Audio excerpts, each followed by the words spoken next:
Hi, my name is Matt Baker. I'm a licensed clinical social worker here in California.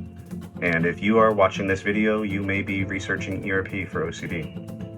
And so if that's the case, there is a chance that you might be feeling pretty stuck right about now. It is not easy to be living with the intrusive thoughts, mental images, urges, and a lot of people don't understand it. And so let's talk about it. So when someone has OCD, it often takes way too long for them to get connected to the right type of therapy. So that's what I wanted to talk about today, really in particular ERP therapy. A lot of times people participate in talk therapy, and although that may be really great for insight building, it can actually unintentionally reinforce the OCD cycle. And so my goal with this video is to help you understand how the OCD cycle works and how ERP disrupts that cycle. So first, I want you to imagine a house with a state-of-the-art alarm system. And this alarm system, it works as intended. There is a mechanism, so if someone's trying to open the door or break through the window, the alarm goes off.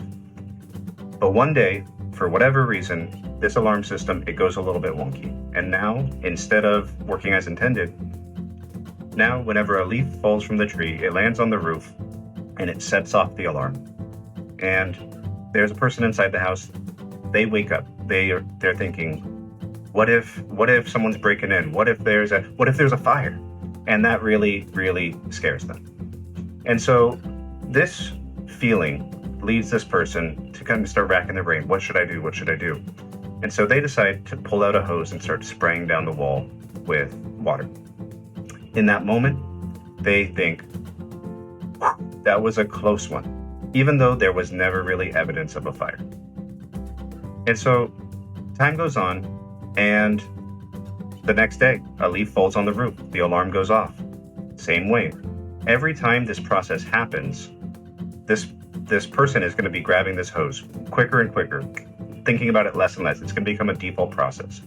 This is really the process that works with OCD. Someone experiences some kind of intrusive thought, image, or urge. It is distressing. It kind of targets the worst things that you can think of.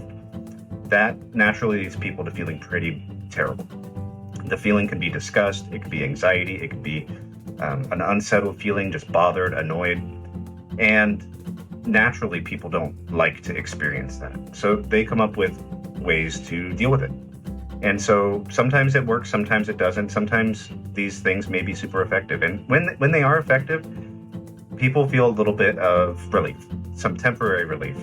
But the problem is that that relief is short-lived, and it comes back the next time that trigger comes around. And because of this process that I was just discussing, this kind of cycle, it actually comes back stronger, faster, harder. This is how OCD gets stronger over time. And so what I'm describing here is actually called negative reinforcement.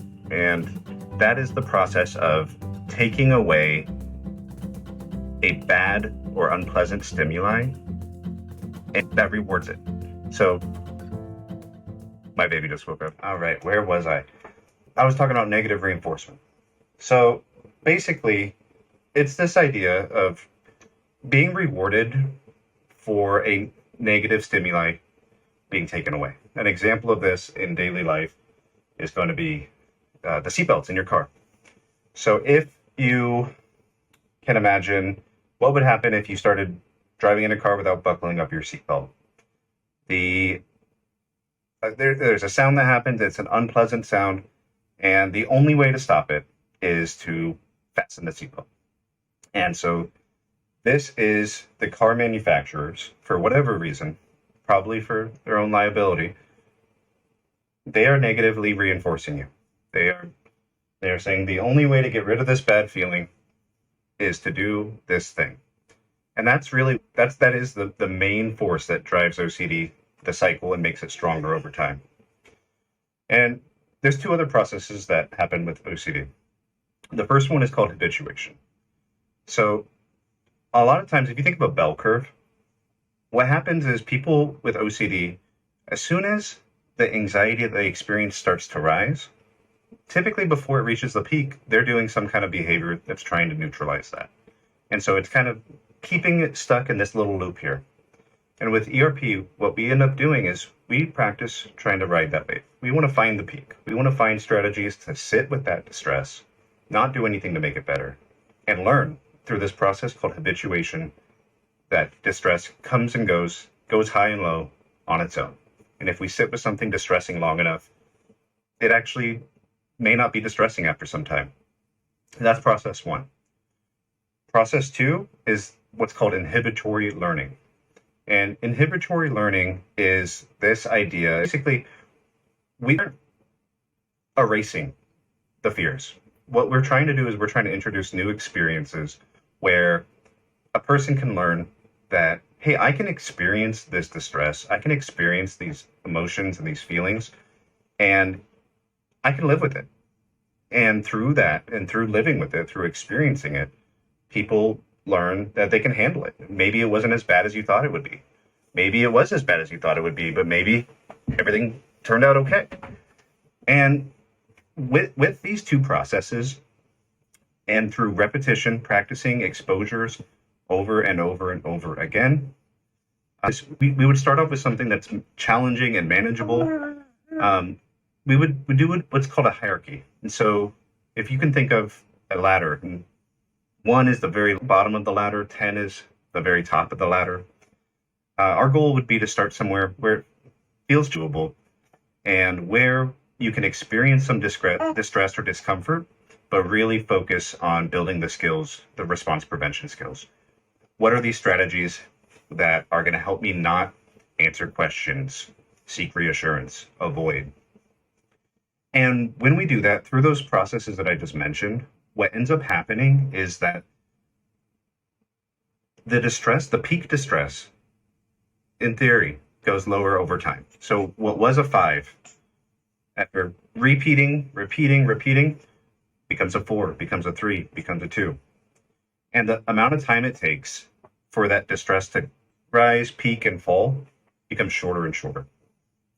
And through that, you and your brain build confidence. Hey, I can do this. I can do this. I can handle this. This isn't something I need to run away from.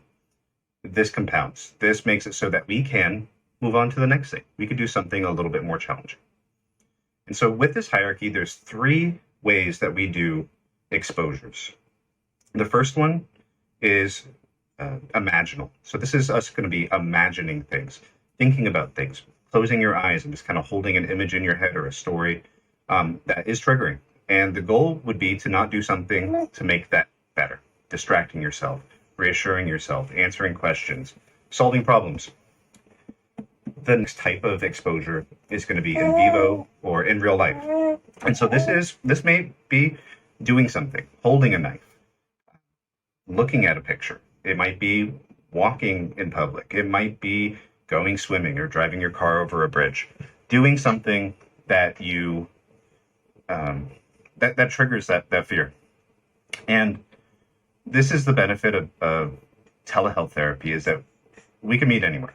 If you can drive there, or bus, or however you get around, if you can get there, we can do things in the real world, and we can really target the things that are happening in your life and really causing disruptions in your daily routines. Therapy. So because of that cycle I mentioned earlier, what can end up happening unintentionally when people have OCD and they're in talk therapy is, bless their hearts, but many talk therapists are going to focus on reframing, reassuring, insight building. All of these things are wonderful, but when they reinforce OCD, they're not so wonderful. They can actually make things worse. And so it's really important that people with OCD know what is helpful and what is not. And so all that to say, I'm Matt Baker.